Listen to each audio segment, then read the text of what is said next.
बच्चों, आज आप अच्छे से देखें कि प्रश्न पत्र कैसे हल करें कि हमारे फुल मार्क्स आए। ये देखो, इस तरह से इस बच्चे ने बहुत अच्छे से आंसर लिखे हुए हैं, फुल मार्क्स भी मिल रहे हैं। लेकिन एक अगर आप ये थोड़ा सा और अच्छा से ये कर ले कि जहां ये प्रश्न एक खत्म होता है वहां बीच में 2 लाइन छोड़कर, 2 या 3 लाइन छोड़कर अगर नया प्रश्न शुरू करना है तो 2 लाइन छोड़कर नया प्रश्न करें।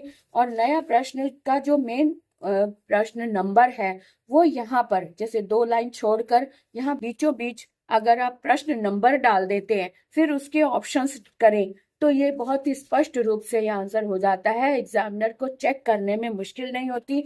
एक के बाद जैसे जहां प्रश्न खत्म हो साथ के साथ ही दूसरे प्रश्न, दूसरे तीसरे शुरू कर रखे हैं, इस तरह से नहीं करना। क्योंकि सिर्फ आंसर तो दिख रहा है लेकिन 3 4 जो नंबर डाले हुए हैं बहुत ही छोटे छोटे हैं। अगर इसको स्पष्ट रूप से यहाँ पर नए पेज पर यहाँ बीचों बीच प्रश्न नंबर, संख्या नंबर 4, संख्या नंबर 3, फिर उसके बाद ऑप्शन क ख ग या 1 2 3 जो भी ऑप्शन है वो आप इस तरह से दें, फिर उसके साथ में आंसर दें। इसलिए इस तरह से बहुत ही स्पष्ट हो जाता है उत्तर, एग्जामिनर को चेक करने में दिक्कत नहीं होती। जैसे यहाँ पर ये नंबर्स तो डाले हैं लेकिन कहीं पर भी जगह नहीं छोड़ी हुई है।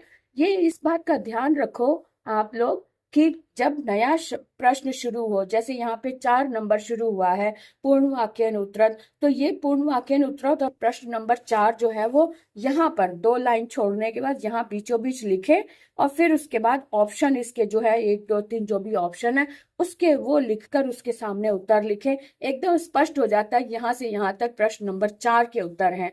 फिर जहाँ 4 खत्म हुआ, 5 शुरू हुआ, तो 5 को भी यहाँ पे 2 लाइन छोड़कर यहाँ बीचों बीच लिखे प्रश्न नंबर 4 और फिर 1 लाइन छोड़कर फिर वहां उसके ऑप्शन शुरू करें। इस तरह से करने से एकदम स्पष्ट हो जाता है कि ये प्रश्न का उत्तर, 5वें प्रश्न का उत्तर यहाँ से यहाँ तक है।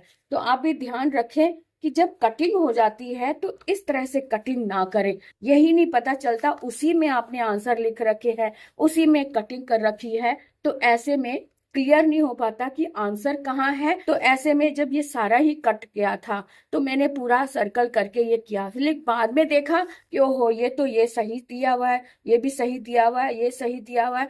तो इस तरह से जो आंसर होते हैं वो भी छुप जाते हैं। अगर कटिंग होती भी है तो इतने पार्ट को छोड़कर लाइन ड्रॉ करो, फिर से नया यहाँ पे जैसे रिक्त स्थानानी लिखा है तो यहाँ पर फिर से वापस लिखो रिक्त स्थानानी प्रश्न नंबर ये, फिर उसके बाद सही बिना कटिंग के यहाँ पे आंसर लिखो। तो समझ में आता है कि सही क्या है, गलत क्या है, कटा क्या है और आंसर क्या दिया है।